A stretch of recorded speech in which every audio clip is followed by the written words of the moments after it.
ایک صاحب میرے گھر پہ آئے، آج سے 8-10 سال پہلے کی بات، بلکہ 15 سال پہلے کی بات میں آپ سے عرض کر رہا ہوں. میرے گھر پہ آئے، میں فجر کی نماز پڑھ کے جا کے گھر میں لیٹا.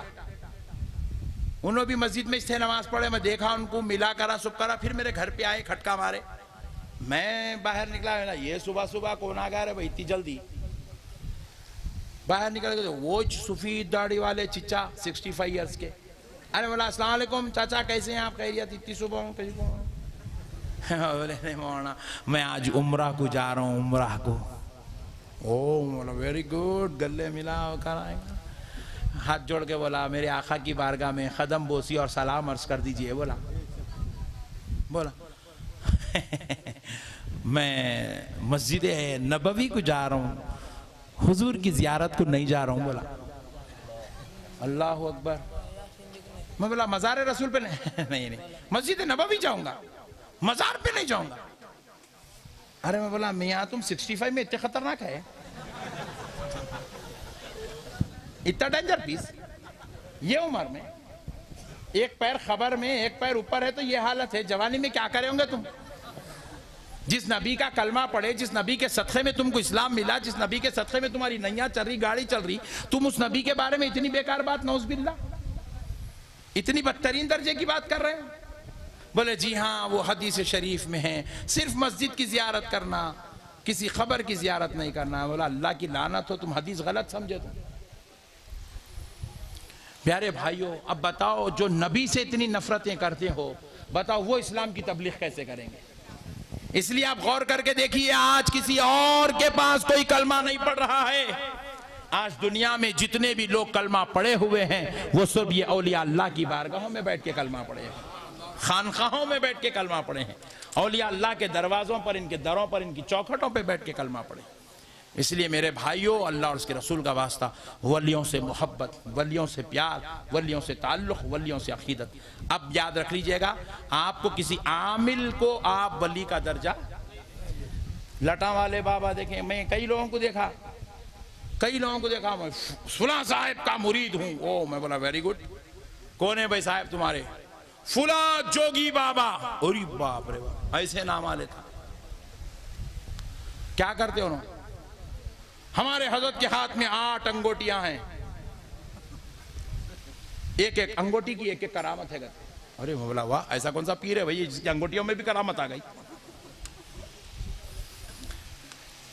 لٹاں چھوڑ لینا، لمبے لمبے چوٹیاں، داڑھی چھوٹی، لٹاں بڑے، اوپر ہرے پیلے اودے نیلے ٹوپیاں پہن لینا.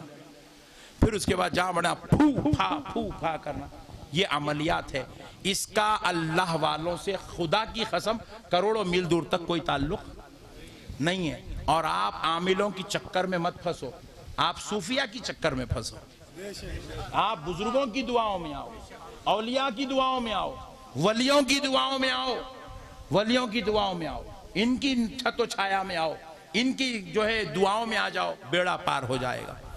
اب بس ایک بات سنا کر بات ختم کرتا ہوں. پیارے دوستو ذرا مسئلے کو سمجھے. ولی کہتے کس کو ہے؟ چھوٹا ایک مختصر سا تعارف. ولی کہتے کس کو ہے؟ تاکہ آپ کے ذہنوں سے ولی کے تعلق سے ایک بہترین امیج آپ کے ذہن میں بن جائے. ولی ہوتا کون ہے؟ ولی کا تعارف دیکھیے. حضرت سیدنا امام عاصم کوفی رحمت اللہ علیہ. کون؟ امام عاصم کوفی. اپنے بچوں کے نام رکھو عاصم، عاصم نام رکھو بچوں کو. یہ وہ ذات ہے جنہوں نے تجوید سے قرآن کو تجوید سے پڑھنے کا فن ایجاد کیا.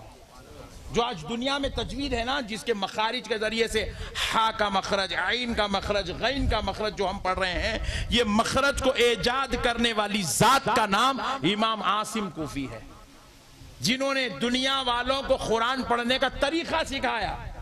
ان کے 2 خاص شاگرد تھے، ایک کا نام تھا امام شعبہ اور ایک کا نام تھا امام حفص. امام شعبہ کی خیرت سے عرب والے قرآن پڑھتے ہیں اور ہم لوگ امام حفص کی خیرت سے قرآن پڑھتے ہیں. ہندوستان والے، عجم والے، ایشیا والے حضرت سیدنا امام حفص کی خیرت سے قرآن پڑھتے ہیں. تو امام عاصم کوفی کے جو پہلے شاگرد ہیں امام شعبہ، امام شعبہ کا وقت وصال آیا 92 ایئرز کے تھے، 92 سال کے. جب آپ کا وقت وصال آیا ولی کیسا ہوتا تعارف کرا رہا ہوں میں آپ کو. حضرت امام شعبہ نے اپنے بہن کو بلا کر کہا بہن میرا وقت وصال قریب آ گیا, اب میں کچھ دنوں میں کچھ لمحوں میں گھنٹوں میں دنیا سے رخصت ہو جاؤں گا. میری بہن جب میرا وصال ہو جائے تو میرا ایک چھوٹا سا عمل ہے, میرے اس عمل کو میرے انتقال کے بعد میرے اوپر بخش دینا. تو امام عاصم امام شعبہ کی بہن نے پوچھا بھائی جان آپ کا جب عمل ہے تو آپ خود کیوں نہیں اس کا ثواب مانگ لیتے, کیوں آپ اپنے اوپر نہیں بخش لیتے؟ تو حضرت امام شعبہ نے کہا بہن جس خدا کے لیے میں نے عبادت کی ہے سجدے کیا ہے اس خدا سے مجھے ثواب مانگنے میں شرم آتی ہے.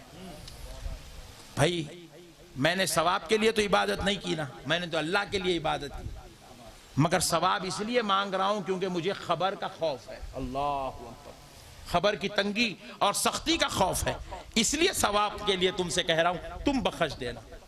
تو بہن نے کہا اچھی بات ہے بھائی جان, ضرور آپ کے وصال کے بعد میں آپ پر وہ قرآن کی تلاوت بخش دوں گی. بھائی جان ذرا یہ تو بتائیں آخر وہ ثواب وہ عمل ہے کیا جو مجھے بخشنا ہے؟ آپ نے کہا چھوٹا سا عمل ہے, کیا ہے؟ سنو اے مسلمانوں ولی کیسا ہوتا ہے. امام شعبہ نے کہا بہن میں نے اپنی زندگی 18,000 مرتبہ قرآن کی تلاوت کی ہے. ذرا زور سے, کتنے ہزار مرتبہ؟ زور سے بولو.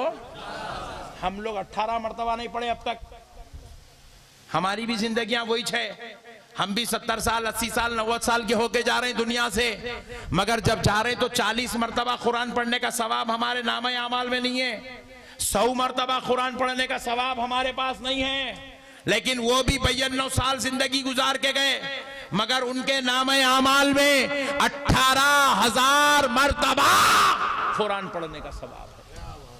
اللہ اکبر. یہ ہوتا ہے ولی, یہ ہے ولی کا تعارف.